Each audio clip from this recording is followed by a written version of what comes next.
walking around in her body being stupid while she was away in cloud cuckoo land. And that weren't magic. That were just this useless porridge between her ears going off. She'd gone around the bingo the other night, sitting down at tables where she didn't know anyone, asking where her sister was. That was what her son, or whatever he were called, that was what he'd told her. She couldn't believe she'd been there. She'd yelled at him, of course she bloody had. Postering, that was what she was doing now. She shouldn't yell at him.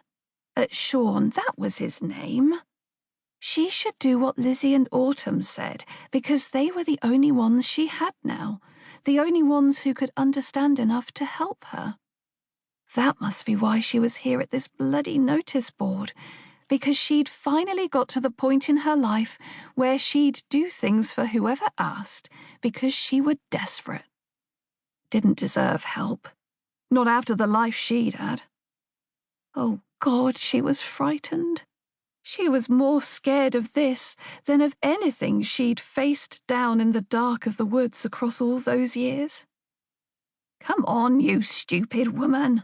Look at this board. Do the job. What have you got here?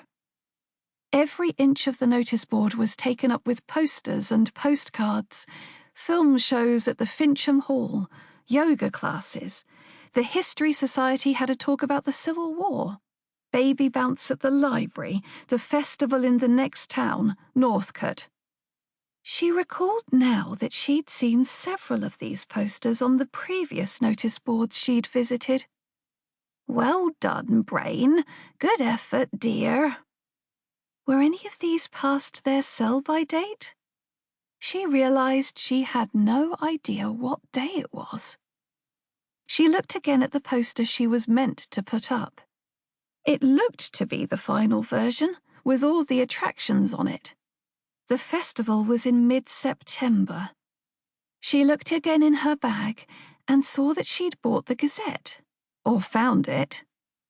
If this was the current one, it was the week of September 3rd, which meant...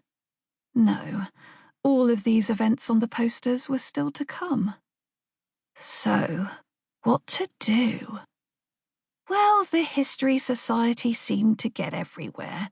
They laminated their posters and stapled them to posts. They wouldn't miss one or two. Judith pulled out the bolts from the notice board, swung back the double glass doors, took the poster down, crumpled it up, and put it in her pocket.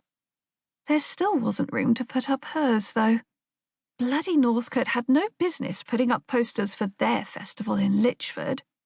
It wasn't like the Lychford festival went over there and... Well, they might. Judith had no idea. But whatever, down it came. Still not quite enough room. The last person who'd posted here had arranged everything that was left with fiendish precision.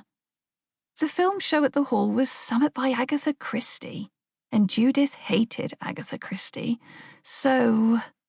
Finally, she had space to pin up the festival poster. She did so, and triumphantly swung the doors closed again.